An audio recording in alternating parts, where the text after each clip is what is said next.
This is your urgent call to action. We are all called to lead in a world in chaos, crisis, and turmoil. Join a pivotal global movement for change to transform the leadership crisis worldwide. Will you play it safe, or will you wake up, step up, and speak out? Like Nelson Mandela did for South Africa and the world, we need a radical new way to think, act, and lead, leading boldly into the future. Join host Ann Pratt, a Harvard Fellow and multi-awarded businesswoman, and unlock the best version of yourself to revolutionize leadership with what the world needs now.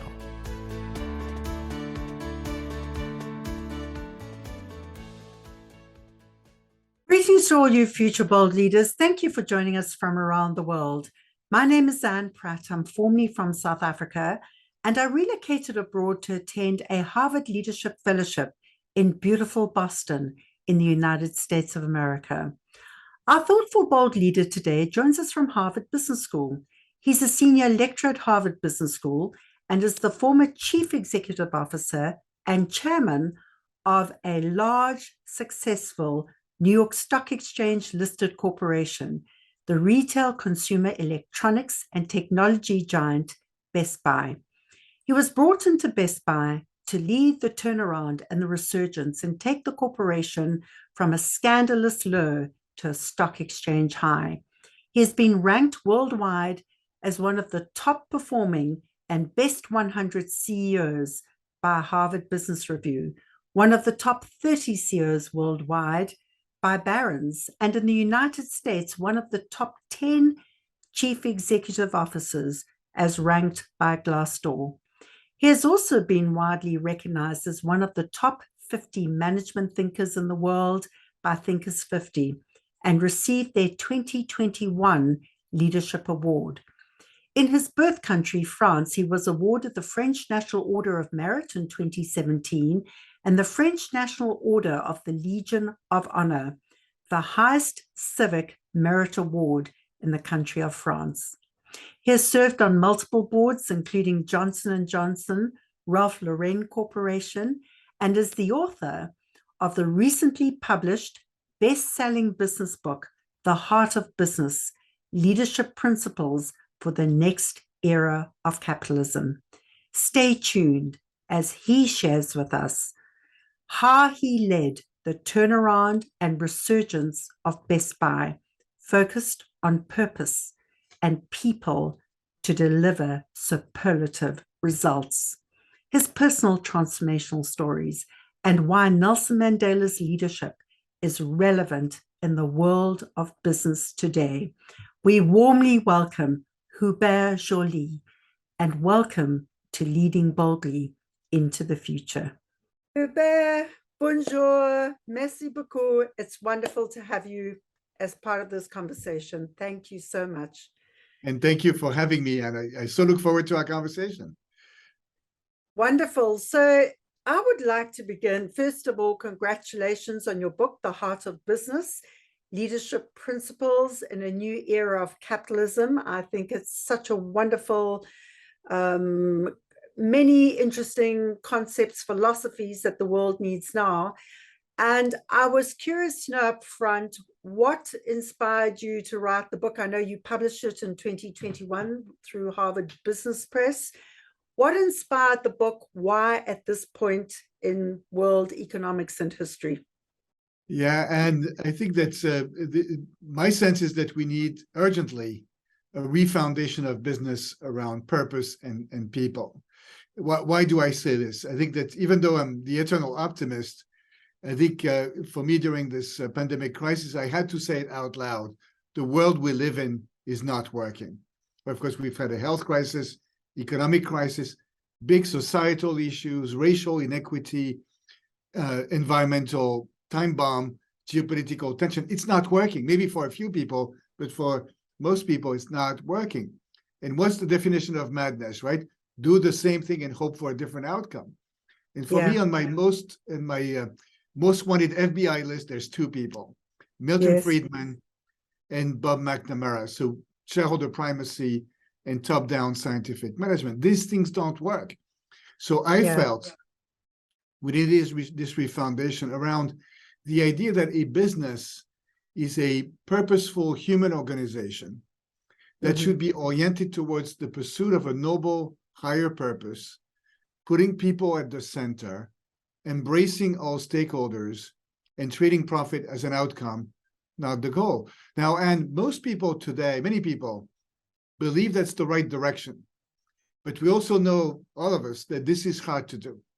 So what I wanted to do is, based on my 30-year journey in business and in leadership, is provide a handbook for leaders who are eager to move in that direction and are in need of help. And I thought that I had something to offer from that standpoint at that time. Well, you have so much to offer, Hubert. And I was curious because even your decision to join Best Buy in 2012, I believe that Jim Citron, who was heading up the CEO practice of Spencer Stewart at the time, called you and said, would you be interested in the CEO job for Best Buy? And I think your response was, Jim, you're crazy. So my question is, what flipped your thinking? What made you decide to step into Best Buy in 2012? Well, Jim is one of my best friends, so sometimes it's good to follow the advice of your best friends. But beyond that, I took the time to study because he had asked me to do that. And what I found out is that, of course, Best Buy had been a very successful company, iconic American company, which had fallen. But when I studied, I found two things. One, the world actually needed Best Buy. As customers, it's actually helpful to be able to touch, feel, and see the products, talk to somebody who is knowledgeable. So customers needed Best Buy. The vendors also needed Best Buy because they need a place where to showcase the fruit of their billions of dollars of R&D investments. And the rest is history, so they say. And of course, the book is so much based on your turnaround of Best Buy. I wondered, going back to the concept of the book, Hubert, how would you define this new era of capitalism? This new era of capitalism is one where, so if I had to define it, it's almost a from to.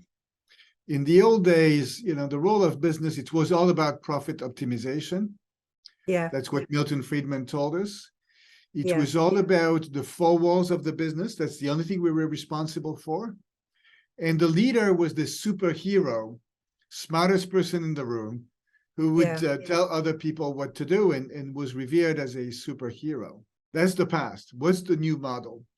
It's one where there is the expectation that business needs to be a force for good. And that's the foundation for the business, is that pursuit of this higher noble purpose. The second thing is that it's not just about the four walls. We need to embrace all stakeholders in some kind of declaration of interdependence. And you see the best companies, when they craft their strategy, they think about their employees who are the engine. They think about their customers and try to build a loving relationship with their customers, but they also embark their vendors. They're very respectful of the community and the environment, and they treat profit as an outcome. And then the third thing, this is no longer the leader as the know-it-all, the superhero. This is the purposeful leader who knows that their role is not to be the smartest person in the room, but to create an environment for others to be, the best version of themselves, to unleash that human magic. Yeah, absolutely. And that's a complete paradigm shift. And, we often hear executives still struggling with that because it completely shifts their notion of what was strong and high performing before versus being willing to show that vulnerability. I gathered and gleaned that for you personally, Hubert, you also went through your own transformation from an old Hubert to this newer Hubert. And I believe in your 40s, you were a little disillusioned. And then I believe you went to go and study with some Catholic monks and other CEOs in France. Can you share with us, what was your pivotal defining moment? Yeah, because you're right. It's, all of us are on a leadership journey, and I've transformed from the hard-charging McKinsey consultant, all about problem solving, to now somebody who believes in human magic. And I did not smoke anything illegal along the way. So there was several pivotal moments, but one of them, maybe one or two of them, were more meaningful. One of them was 20 years ago. Yeah. In many ways, to quote David Brooks, I'd been at the top of my first mountain. Had been a partner at McKinsey and Company at a young age. I was on the executive team of Vivendi Universal, very successful. And yet, and at the top of my first mountain, it was desolate. There was no joy. There was no taste. And I was not happy. And I think that what I realized at the time is that I had been too driven by power, fame, glory, and money. And this may be good for other people, but for me, these were not good drivers. And so that led me to want to step back. And so I was fortunate to be able to, what helped me was to do the spiritual exercises of Ignatius of Loyola, of course, the founder of the Jesuits, where you revisit your life story and you contemplate, and of course you meditate, you pray, and you try to discern, what is your calling in life? And that helped me reorient my life in pursuit of, doing something good to other people. Very briefly, the other pivotal moment was, so like many leaders, I was suffering from a disease, which was the quest for perfection. I thought that I needed to be perfect. Yeah. That's a bad mistake. In fact, a friend of mine who's a monk told me that the quest for perfection is evil, because you're never going to be perfect. You're not going to like yourself. Yeah. By the way, you're not going to like your team members because they're human beings, so they're not going to be perfect. And you're missing the opportunity to connect with others in their weaknesses and in their vulnerability. That's where love comes into play. And so I was lucky because I was introduced to Marshall Goldsmith, the father of all executive coaches, who became my coach and helped me, was struggling with feedback and imperfections. He helped me discover feed forward. What would I like to get better at? And how can I help others help me get better? That was a very joyous moment for me, very helpful. That's pretty profound. And I was wondering, was there a particular specific event or moment in time when you had that kind of epiphany? Were you in a particular place or setting? Was there an event? What triggered it for you? This last bit was, so in 2009, I was at the time the CEO of Counsel & Companies, another great Minnesota company, and Elizabeth Bastoni, who was the head of HR of the company, one day walks into my office and tells me, Hubert, would you like to work with a coach? And I said, Elizabeth, has somebody complained? Have I done something wrong, right? Because at the time, coach was seen as remedial, right? We would give Jack or Mary a coach because they had problem. And she said, no, Marshall is somebody who is focused on, he specializes in helping successful leaders get better. Some of his clients include Alan Mulally, former CEO of Ford, Dr. Jim Kim, the president of the World Bank, and. I say, sign me up. Okay.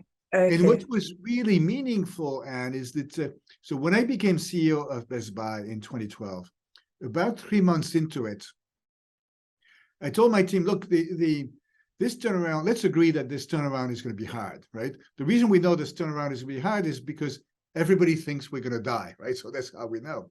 Yeah. And that means that all of us, self included, are going to need to be the best leaders we can be. So I have a coach, Marshall, is going to come in, and I would love for you to spend a bit of time with him and share with him your observations about what I'm doing well, but areas where I could be better. And so I gathered all of that. Marshall gathered all of this, shared it with me. He first gave me a first list, which is all of the good things. And then the next day, he gave me the other list. And then he told me, Anne, on this second list, you actually don't need to do anything about it, right? There's no law that says you, and maybe even these people, who knows whether they're right. However, you can decide to pick maybe 2 or 3 things on this list where you'd like to get better. And so I went back to my team and said, thank you so much for the time you spent with Marshall. Thank you for all of the wonderful feedback you shared with him. And on the basis of what you've shared with him, I've decided to work on these 3 things. Number 1, number 2, number 3. I'm going to follow up with each of you to ask you for advice on Yeah. how I can get better. And then 3 or 4 months from now, I'll follow up one more time and ask you how I'm doing and ask you for more help. And I can tell you, Anne, the first time I did this, excruciating pain for me to have to share with my team areas where I needed to be better.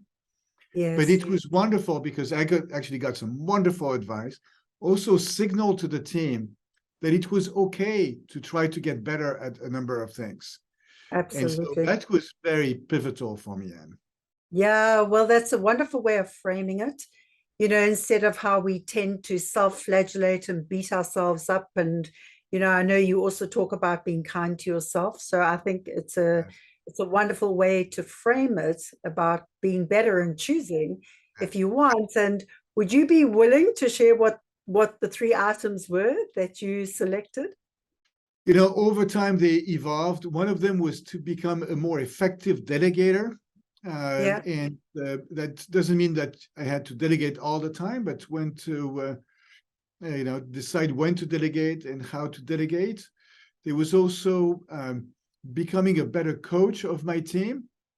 And then there was later on another area, which was to learn how to create a more growth-oriented environment. Right? These are good things, right? And growth for yourself or for your people or for the company or all of it? All of the above, yes. All of the above. Okay.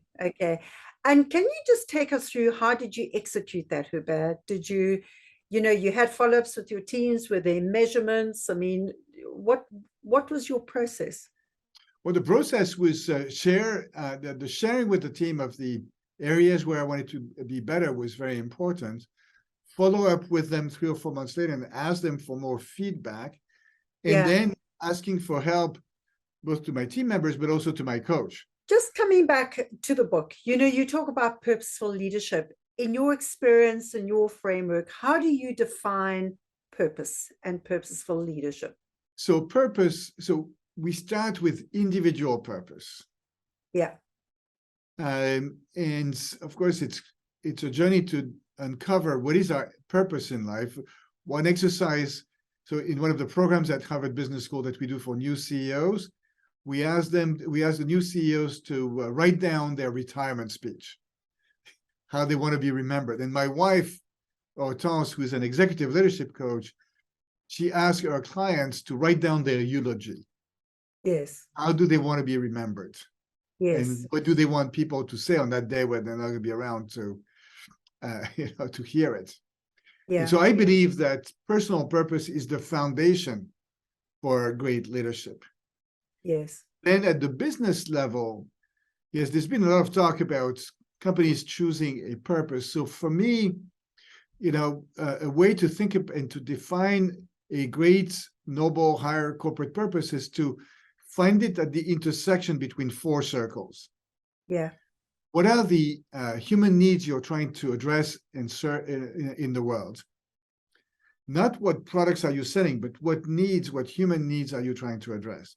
That's the first circle. The second circle is what are you uniquely good at? Because if you don't have that, then it's just wishful thinking. What are you and your team and your employees passionate about? And the fourth circle is how can you make money? Yeah. And so if you draw these 4 circles and if you find the intersection, that's where you can find your purpose. So as an example, at Best Buy, when we worked on that, we said we're actually not a retailer, because a retailer, that's not a need. That's just a definition of a business. Sure. But we said our purpose is to enrich lives through technology by addressing key human needs. And by the way, Anne, the beauty of that is that, number one, it's more inspiring, and B, it vastly expanded our addressable market.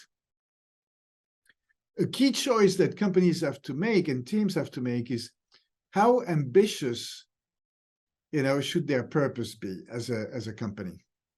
And I've defined like 4 levels of potential ambition. One is you actually don't care. 2 is do no harm, right? 3 is do something good in the world. And 4 is play a key role in addressing big societal issues. Yes. And One of the interesting things I found, Anne, is that in this challenging world, companies that choose a higher purpose and genuinely and authentically tend to generate more energy within their teams, right? Because people want to rise to the occasion. So it may be hard, but it's energizing, and it allows you to mobilize a great team. That makes a lot of sense. And I was curious around, you spoke about in your book about unleashing the magic and, starting with people's personal dream. But can you take us through the process of how you came up with a wonderful purpose for Best Buy as a company?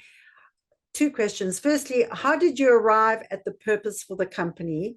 And secondly, how then did you take people through connecting their purpose to the bigger purpose? So, and the process to define our purpose at Best Buy, it started with a bit of strategy work, understanding the needs of the customers, going through segmentation, targeting, positioning, what we teach at Harvard Business School around strategy and marketing.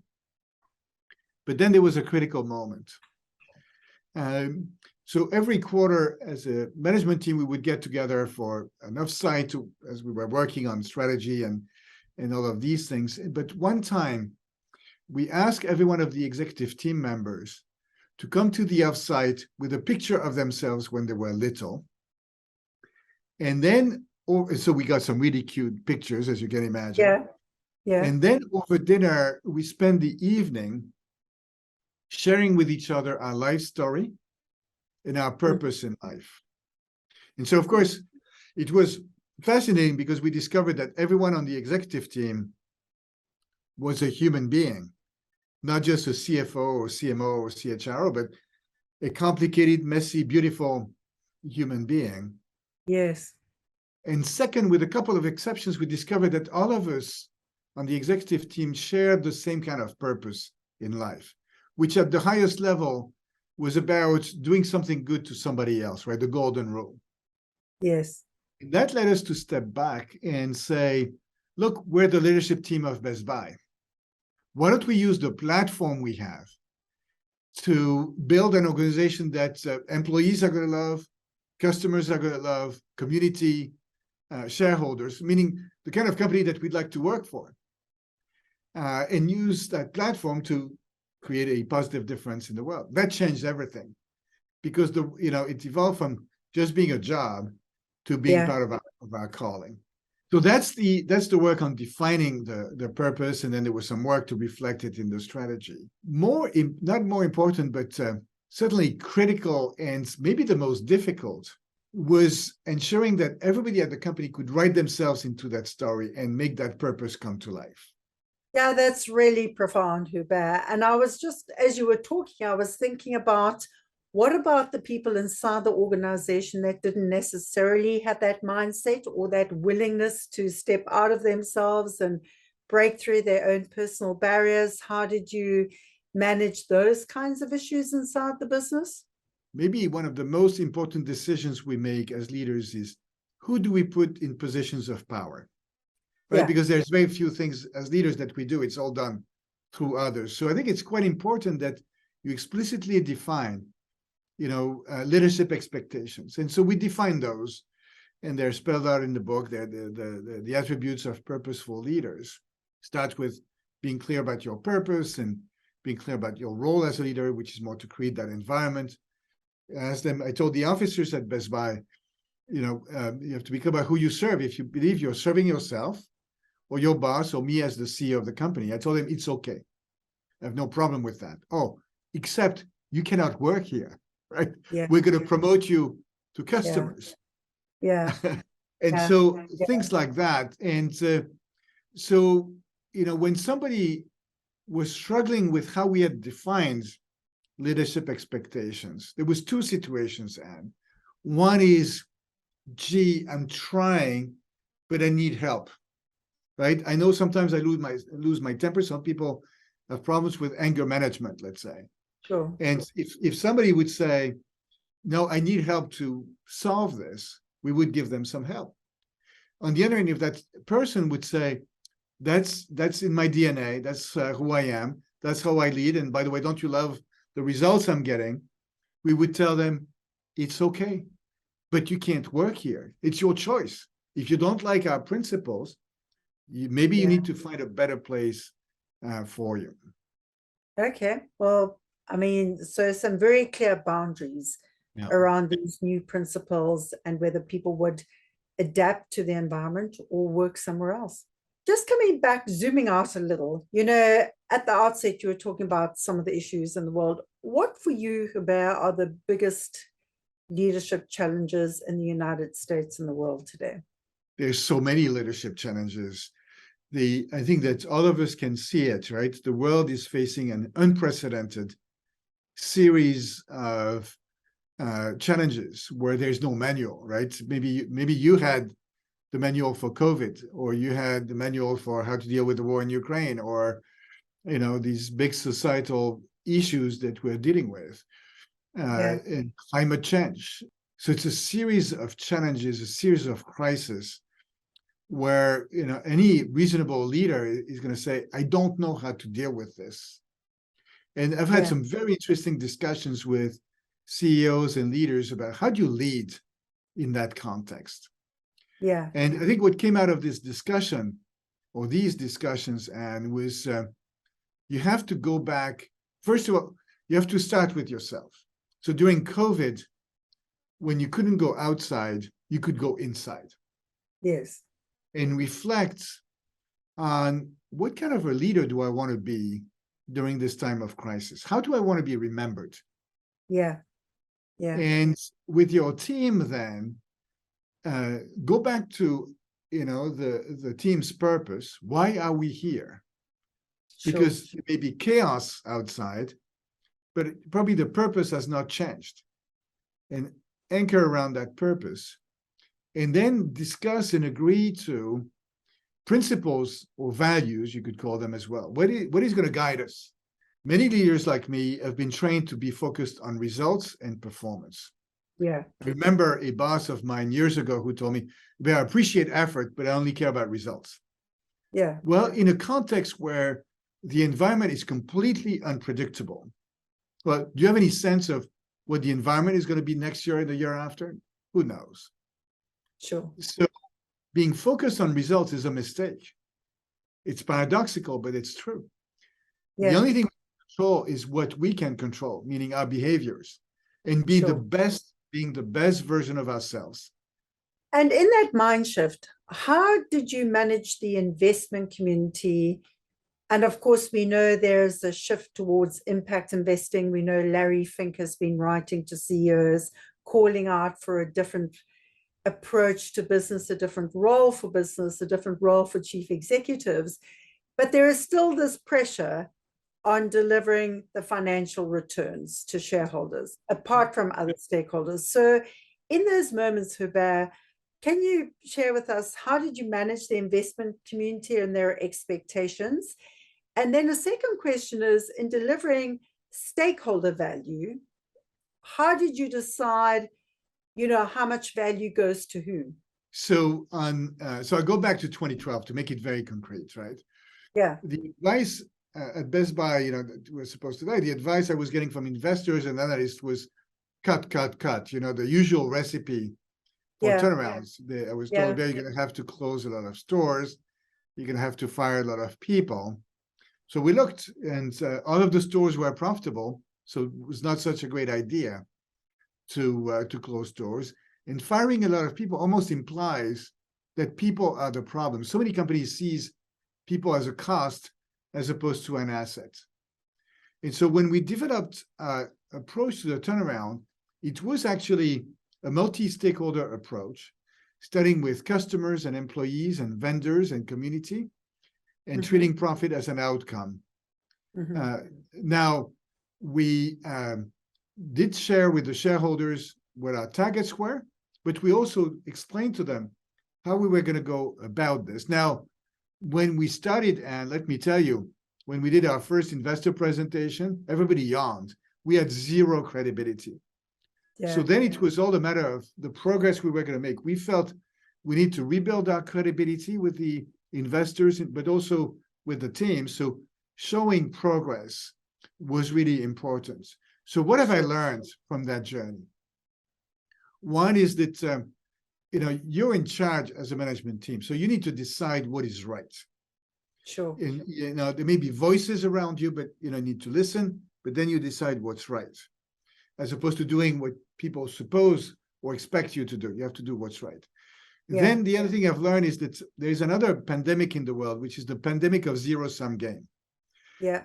I've learned that from a client a long time ago that 98% of the questions that are asked as either or are better answered as and. So should you focus on the short term or the long term? It's both. Should you focus on the employees or the shareholder? It's both. Should you focus on revenue or cost? It's both.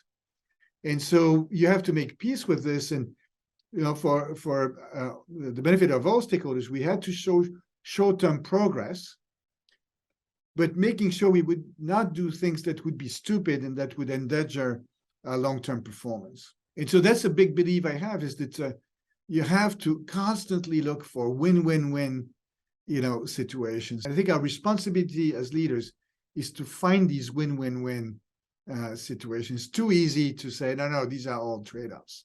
Yeah, absolutely. And it's a shift in mindset, as you say, So on mindset, do you think you grew up with that mindset? Could you share a childhood experience in terms of something that was significant for you and people who shaped you, or did something switch the mindset? It's been a journey where the reason why I have scars on my face is that I learned along the way. So let me give you a couple of childhood examples of learnings. I remember my parents had some friends visiting, and one of their friends asked me a question, and I say, in answer to that question, I don't know. Yeah. And the friend of my parents says, "Oh, young man, you should never say I don't know, because you're going to lose your credibility." And I was really shocked by this, because if I don't know, I actually don't know. And so one of the things I've learned from a leadership standpoint is that leaders need to move from being the know-it-alls to the learn-it-alls, and being able to say, my name is Hubert and I don't know and I need help. Today, I think is a great leadership strength. Another moment in my youth, like many, I was doing a summer job to be able to buy myself a bicycle. And I was working in a supermarket in France, putting price tags on vegetable cans. Yeah. And I have to tell you, Anne, this was the most tedious, boring, uninspiring job that I remember. Never saw a manager. No one took any interest in me. And it stuck with me, because I said, one day, if I have the responsibility for an organization, I want to always keep in mind the experience of the frontliners and try my best to create an environment where it's a bit of a more inspiring environment. Well, that experience and that store in France served you well, Hubert. Hubert, I'm really curious. Was it a moment? Was it a series of moments? What was the event or series of events that really woke you up in your own personal transformation journey? Yeah, it was really a series of moments. Another one that I think shaped me was about 30 years ago, Anne. I was at McKinsey & Company at the time, and I was having dinner with a client of mine, and I talk about it in The Heart of Business, Jean-Marie Descarpentries, who was the CEO of a client, and we had invited him to the office to try to sell him something, right? And during the evening, he actually lectured us. I was there with 2 or 3 of my partners, and he shared with us something that they had reflected on with a number of other CEOs. And he shared with me the purpose of a company is not to make money. That was 30 years ago. Wow. It's an imperative. It's an imperative, of course. So an outcome. And he said, in business, there's 3 imperatives. There's the people imperative, making sure that you have the right team, that they're properly equipped and motivated. You have the business imperative, which is you need to have customers who are happy with your products. Yeah. Of course, you have the financial imperative. And he said, by the way, it's a sequence. Excellence on the people imperative leads to excellence on the business imperative, which leads to excellence on the financial imperative. And he Yeah. said the art of management is to simultaneously improve on these three dimensions. But he said the purpose is not to make money. Because a company is a human organization, probably purpose has to do with doing something good to other people. So that was 30 years ago. And then he gave me some very practical advice, and I will always remember that. Yeah. He said, when you do a monthly, let's say, business performance review, Yeah. he said, don't start with financial results. Because I know you, if you start with financial results, you're going to spend the entire meeting dissecting the financial results. So he says, start with people and organization, then go to customers and products and services, and finish with financial results. Because that's where you'll understand the drivers. Your CFO will make sure that you spend enough time on the financials, but it's a better approach. So he helped me reconceptualize business around these three imperatives, and then this intuition that there was a higher purpose somewhere. So I thought that was beautiful. Yeah, that's fantastic. And it makes a lot of sense. Thank you. Shifting to another leader that we both have a great lot of admiration and respect for, Nelson Mandela. I was curious to know, is there a particular moment in time when Mandela's life or leadership or legacy example really stood out for you and made an impression? Was it a movie? Was it a poem? Was it a book? What was that moment for you? Where were you? What stood out?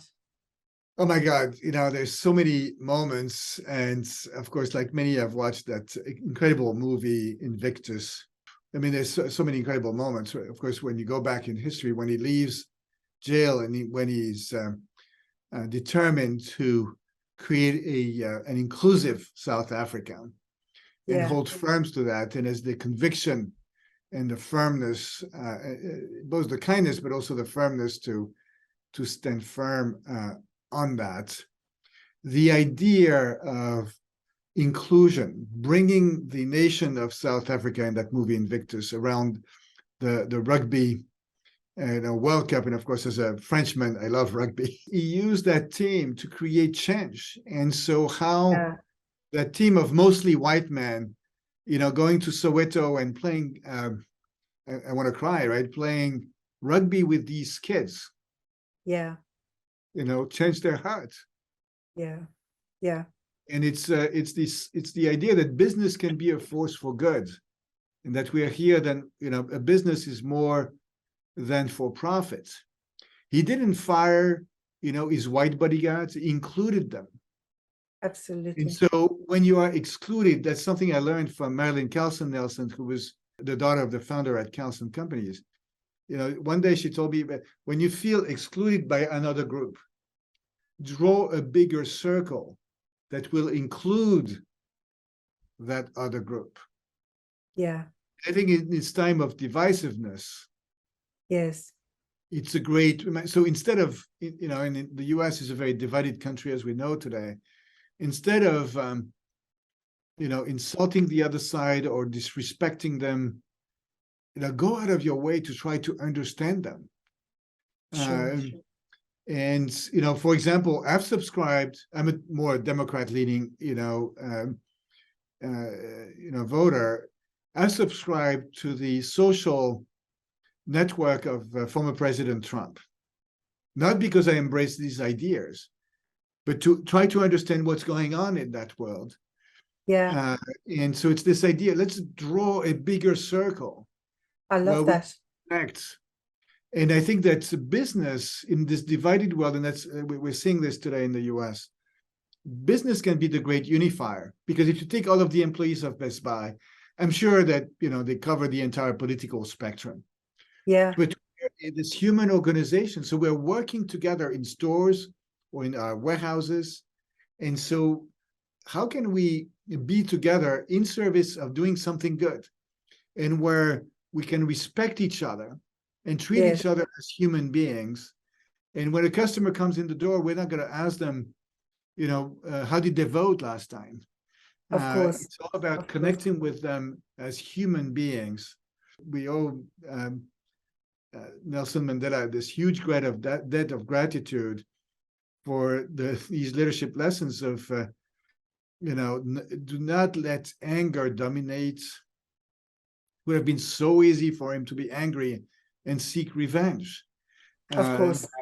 That's one of the things I've learned from my coach, Marshall, is that never, never, ever say anything or do anything when you're angry. Yeah. And so on that note, Hubert, I mean, do you think Mandela's leadership example is relevant today? And if so, and what are the critical aspects of his leadership that you think the world needs today? So when I think about him, I think about, values and principles. It's back to this. Yeah. And being clear and being driven. That's one of the leadership attributes we talked about at Best Buy was values driven. Yeah. Because in a world that's chaotic and where we have so many crises in front of us or looming, again, what are our key values and how do we want to navigate that?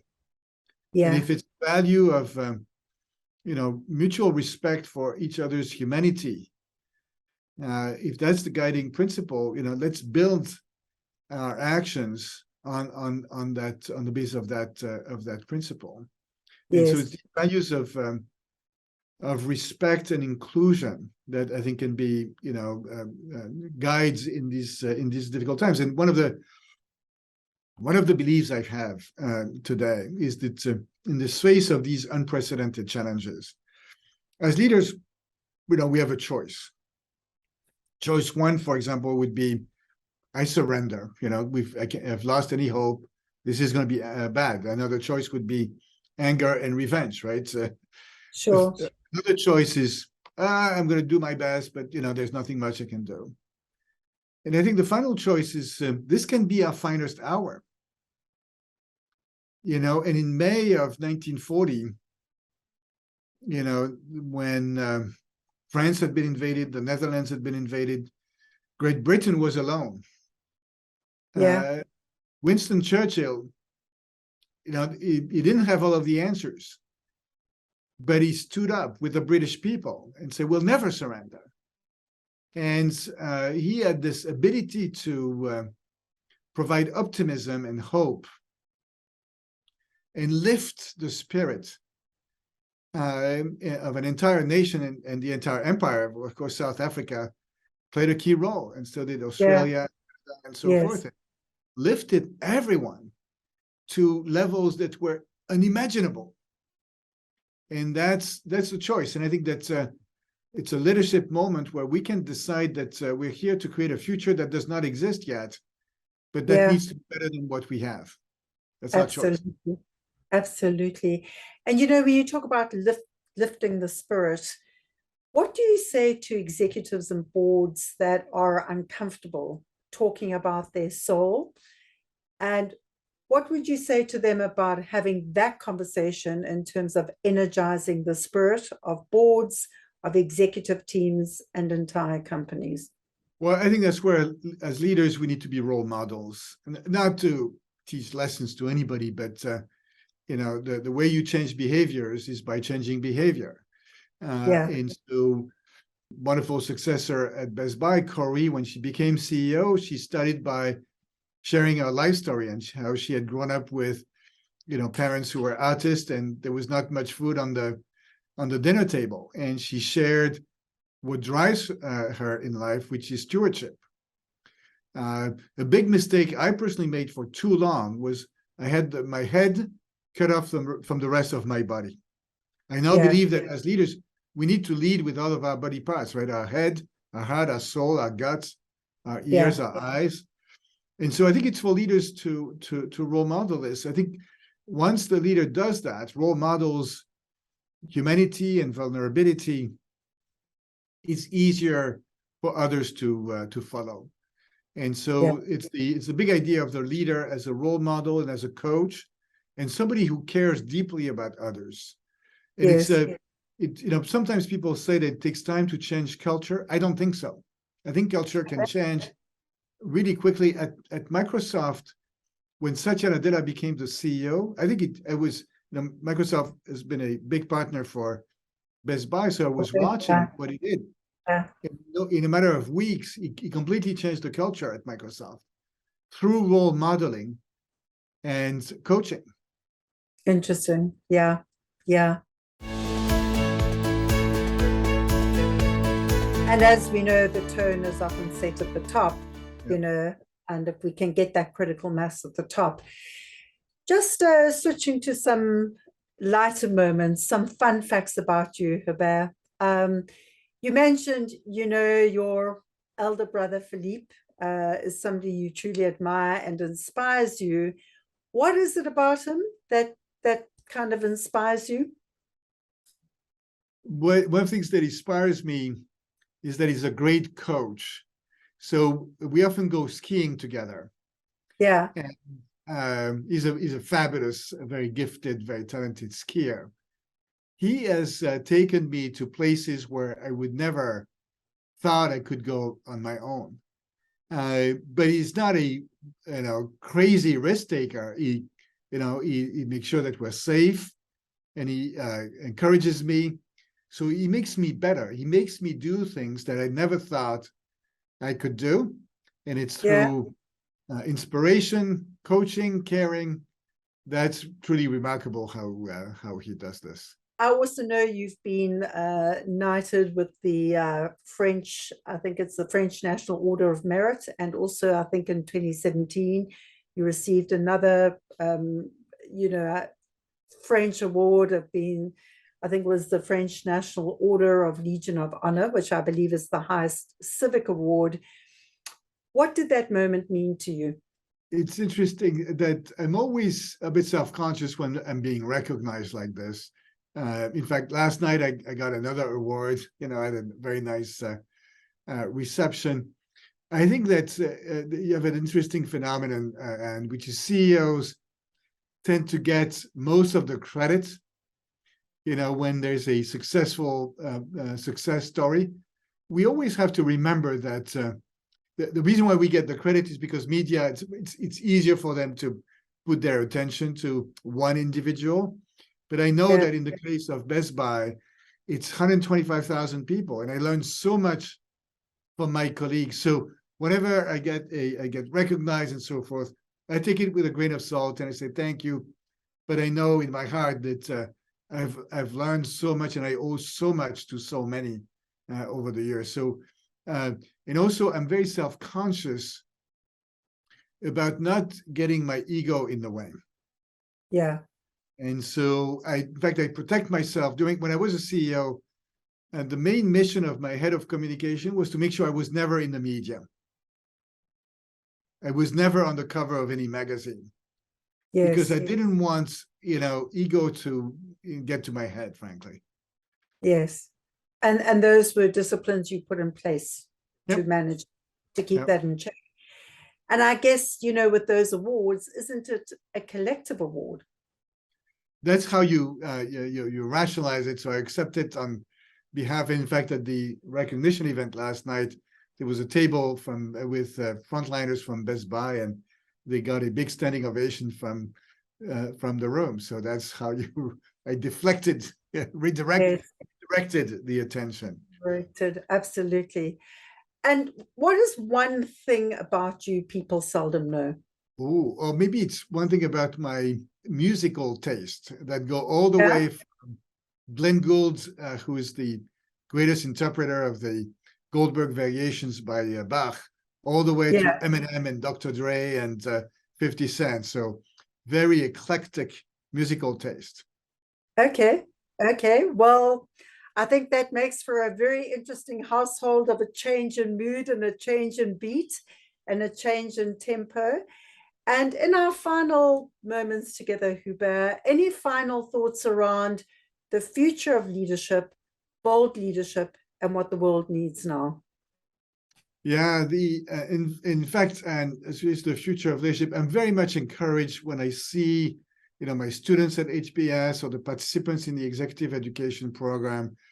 We have this next generation of leaders. We have great leaders who are keen to make a difference in the world, who care deeply about the planet, about society. And I so enjoy working with them, doing my best to help them become the best, most beautiful, most powerful version of themselves. And so that makes me optimistic. And I like when I work with them to help them refine their purpose in life and the difference they want to make in the world. So that's always I go back to this. Yes. These are the questions. Who do I want to be as a leader? How do I want to be remembered? What difference do I want to make in the world? Of course, of course.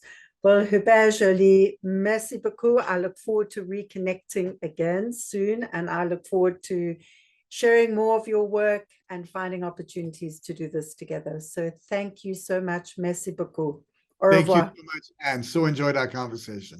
Recently, a colleague and friend in the United States, an executive in a top international executive search firm, posed the question, and can you prove the business case for purpose-led corporations?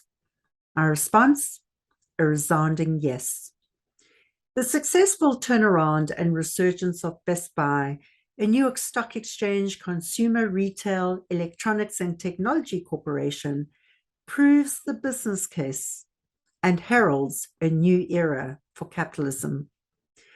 Typical turnaround strategies often include operational initiatives implemented by Best Buy, including enhancing the customer shopping experience in-store and online, cutting $2 billion out of cost, forging strong strategic technology partnerships, and exiting international markets. But under the remarkable leadership of former Chief Executive and Chairman Hubert Joly, what is unique, what differentiates, and what is different about Best Buy is how they implemented it. This is not a typical turnaround hatchet job. They had a vision, they had goals, they had plans, but they led with a noble, inspiring purpose, the reason why they were in business. In this instance, to help customers, their customers, pursue their passion and enrich their lives with the help of technology. They made purpose the very cornerstone of their business strategy, not an add-on, but the foundation of the strategy. They put people, all people, from the shop floor to the top, at the very heart of their business. This impacted what decisions they made and how they made those decisions. And finally, they expanded the four walls of their business. They understood and recognized the interdependence of multiple stakeholders: customers, employees, communities, shareholders, and suppliers. More specifically, they learned from the front line. They selected top talent for the top. They forged strong strategic technology partnerships with global corporations, including Google, Amazon, and Microsoft, and transformed those competitors into suppliers and business partnerships. They focused on the top line, revenue. Profit was an outcome, not a specific objective. They cut the non-salary related costs. They optimized employee benefits, and job cuts were the absolute last resource. Culturally, they led significant changes from the top, encouraging vulnerability, transparency, and empowering each and every Best Buy team member to get to know each other, firstly as human beings, and secondly, to define and align their personal purpose, their reason for being, with the corporation's purpose. So what were the business results? What happened between 2013 and 2018, a 5-year reporting period? Revenue and market share went up. Operating income, return on capital, and earnings per share climbed. The toughest test, the stock price, went from below $25 to above $75. It more than tripled in 5 years. So you too can lead with purpose, put people at the heart of your business, and expand the four walls of your corporation and deliver superlative results. Until next time, remember that leading boldly is about making thoughtful, clear choices, and bold leadership is about making bold decisions and taking bold action, just one step at a time. One step for you, but together, a giant step for humanity. So take care and take thoughtful, bold action.